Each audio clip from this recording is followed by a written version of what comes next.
السلام علیکم ورحمۃ اللہ وبرکاتہ۔ محترم سامعین، خواتین حضرات، اجالا چاندنی امید اسلامک چینل سے میں آپ کی خدمت میں ویڈیو لے کر حاضر ہوا ہوں۔ عرض کر رہا ہوں کہ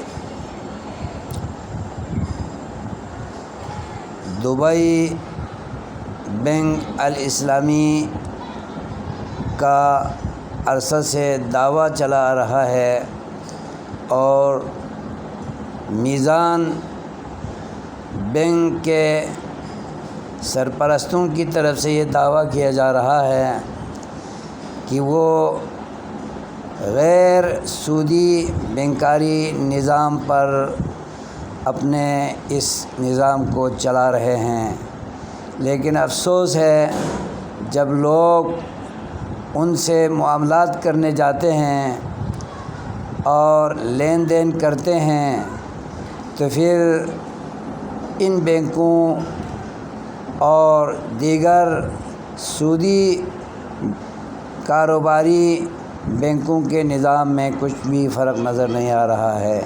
سود جوں کہ توں لیا جا رہا ہے اور دیا جا رہا ہے، لہٰذا امت کو اس دلدل سے، حرام اور سود کی دلدل سے نکالنے کے لیے علماء اہل حدیث کو اور اسلامی ذہن رکھنے والوں کو، جو امت کے بیڑے کو اٹھانے کے دعوے دار ہیں اور ذمہ دار بنے ہوئے ہیں، وہ اپنے کندھوں سے اس لعنت کو دور کرنے کے لیے اور سود کے بحرانوں سے امت مسلمہ کو نکالنے کے لیے کردار ادا کریں۔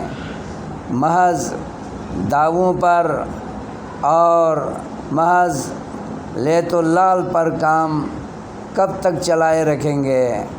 امت سود کی بھنور میں پھنسی ہوئی ہے، سود کی تلاطم خیز امواج میں امت بہتی جا رہی ہے، لیکن اکابرین ملت اس میں عدم توجہ برتتے ہوئے آنکھیں میج کر چل رہے ہیں۔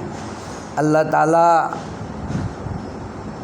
ان کے اوپر جو قرضہ ہے اس سے ان کو بے باک اس وقت تک نہیں کرے گا جب تک یہ آگے قدم بڑھا کر، قدم اٹھا کر اس دلدل سے امت مسلمہ کو نہیں نکالیں گے۔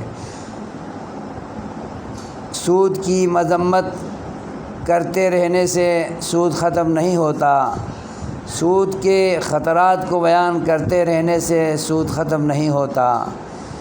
یہ ایک عملی کام ہے، پریکٹیکلی کام ہے، جسے آگے بڑھ کر جماعتوں کو کرنا پڑے گا۔ اگر ایسا نہیں کیا تو پھر نبی محمد صلی اللہ علیہ وسلم کے ہاتھ ہوں گے قیامت میں اور ہمارے گریبان ہوں گے۔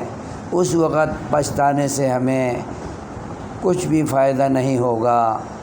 ہماری آہ و بکا اور شور و غوغا اور عذر لنگ کام نہیں آئیں گے۔ ابھی دنیا میں آنکھ میچنے سے پہلے، قیامت برپا ہونے سے پہلے اس عظیم خدمت اور کارنامے کو کر گزرنا چاہیے۔ اللہ تعالیٰ توفیق دے۔ ابھی بھی وقت ہے کہ اس کام کو کریں اور اس کام کا بیڑا اٹھائیں، جھنڈا اٹھائیں اور اس تحریک کو کامیاب کر کے دم لیں۔ اللہ تعالیٰ سب کو سمجھ دے اور ہدایت دے، آمین۔